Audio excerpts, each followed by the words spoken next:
Richard Crouse, film critic, host of Last Call with Richard Crouse, is here. So, Richard, you've seen this drama. Is it a drama? There is so much drama in this. Okay. Yeah, this is Robert Pattinson and Zendaya. When we first meet them, the movie kind of feels like a rom-com. They are in a cool coffee shop. They meet. They hit it off right away, and you think, great-looking couple. They hopefully have, a romantic journey ahead of them, and it seems like they do. In a couple of years, they decide to get married, and then we cut to the week of their wedding. They're writing vows, they're picking out flowers, and then over one meal with another couple, as they're trying to figure out what food they're going to serve at the reception, one of them says, "Hey, let's play a game. Let's play a game where you say the worst thing that you've ever done." And so three of them go, and the stories aren't great. And then Zendaya, as Emma, drops a bomb that changes the tone of the rest of the movie. So what starts off as a rom-com becomes what I'm calling an uncom rom-com, an uncomfortable rom-com, because it is a very shocking admission that she makes that makes everyone think about her a little differently, makes Robert Pattinson's character, Charlie, wonder if he's making the right decision. Do I still want to walk down the aisle with her? There's lots and lots of drama and controversy that happens. And I do think that this movie is going to divide people a little bit because of the revelation, which I will not tell you what it is. And don't look it up. If you're going to go see the movie, let it shock you in the theater. But I do think there will be some people that are kind of upset about it, that will find it polarizing, that will find it difficult, but it is, I think, a really well-made movie. They are great together. You feel invested in them from when they first get together. So when the thing happens, it really does have a lingering effect as you're watching the rest of the movie. And it's not a rom-com because you don't know where this one is going. Rom-coms always end in the same place. They end with the happy couple going off into happily ever after. It's all about the journey. This one is about the journey and then the mystery that happens at the end. Okay, and it's nothing to do with anyone admitting they voted for Donald Trump, right? No. Okay, just checking. Nothing to do with that. Okay, because normal people, some of them voted for him too. The next movie is the Super Mario Galaxy movie. People obviously know what that's all about.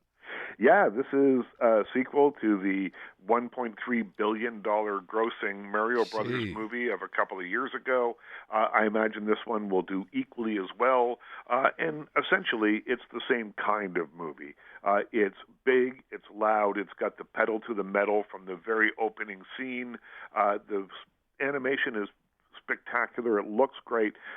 And the audience that I saw it with clearly have been playing these games for a very long time. They knew all the Easter eggs. They knew the characters and all the characters you expect, Mario, Luigi, Princess Peach, Bowser, Bowser Jr., all that stuff. They're all in there. But the movie is all peaks and no valleys. So it feels overstimulated. And it's a film for the entire family, really aimed at younger viewers. But the games have been around for 40 years, so there will be some parents who will want to see what's going on with Mario and Luigi as well.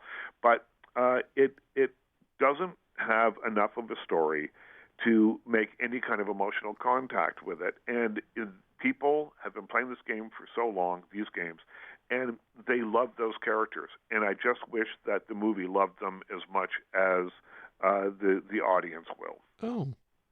It sounded like you're disappointed a bit here. I was very disappointed by this movie. Okay. Although it doesn't matter what I say. Yeah, it'll still do $1 billion, right? Yeah. Okay, I got it. And then finally, you have a movie called Dead Lover. That sounds pleasant. What's this about? Yeah, this is a weird movie, and willfully so. It is the story set in Victorian times of a gravedigger who has an odor about her because of her job. So no one wants to date her. No one wants to go out with her, and she's longing for love. And then one day she meets someone who is attracted to her smell, and they start a relationship. And he disappears at sea, leaving behind only a finger, which she tries to grow and regenerate him from. And then the movie gets weird after that. Oh, I'm sorry. Up until that point, it's not weird, though. I see. Super normal. Right. Yep. And this will remind people of a silent movie very much in the way that it's shot, although it's not a silent movie. Looks like expressionism is involved in there somewhere, lots of shadows and kind of interesting setups. But this movie will have one of two reactions.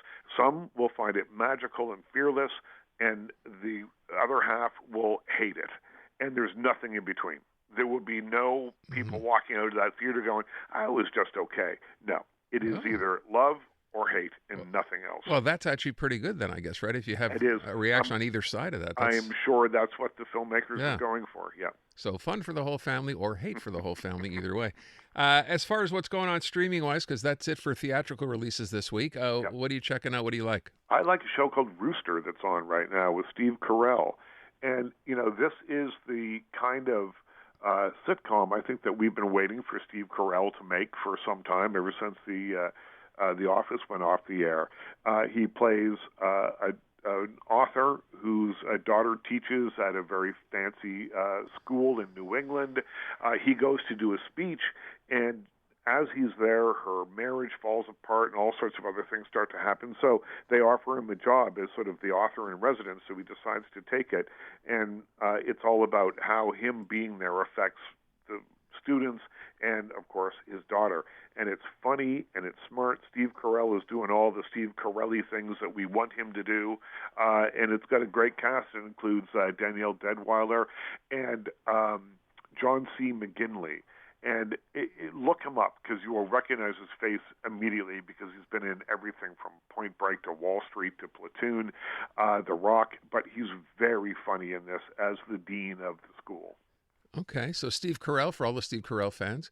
There you go, something to check out. I noticed, because I've been seeing the promos now, a new season of Your Friends and Neighbors is starting, I think, today or tomorrow, right? It starts on Friday. Okay. And this is John Hamm sort of escalating what happened in the first season. So in the first season, he's a hedge fund guy. He's wealthy. He gets fired kind of unexpectedly, and he lives in this really rich neighborhood. So he decides to rob his friends and neighbors because they've all got Rolex watches that are worth a house and, all that kind of thing.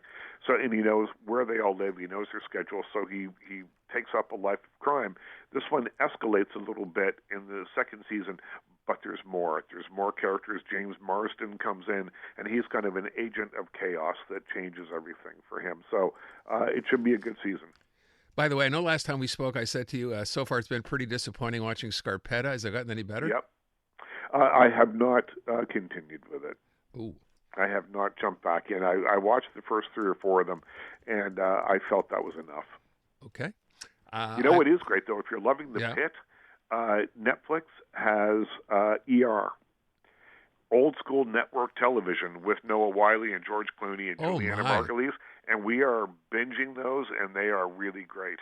ER, God, is that 40 years ago? When is that? It's 30-something at least, Wow. Yeah. What's old is new again, huh? Yep, it holds up. All right, Richard. By the way, I just wanted to mention to you, you being a film guy, I read a quote today, or I guess he did a podcast, Taylor Sheridan, who brought us Yellowstone and all those spinoffs. Yep. Did you see this?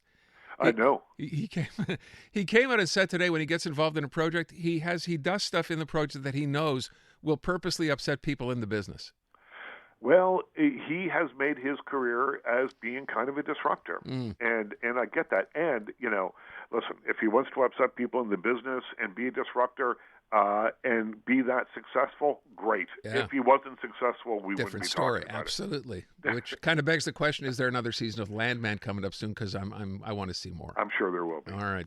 Richard, have a great weekend. Thank you so much. Thanks, Aaron. Talk to you soon. You bet. iHeartRadio is throwing it back. 2010s, the decade. To the days of huge hits and unforgettable anthems. A non-stop stream of the biggest and best. Drake, Rihanna, Beyonce, Katy, Gaga, The Weeknd, and more. All your decade-defining favorites, all in one place. Hi, it's Katy Perry. Hey, it's Bruno Mars. This is Kesha. Find 2010's The Decade on the free iHeartRadio app. Preset the station so it's always one tap away.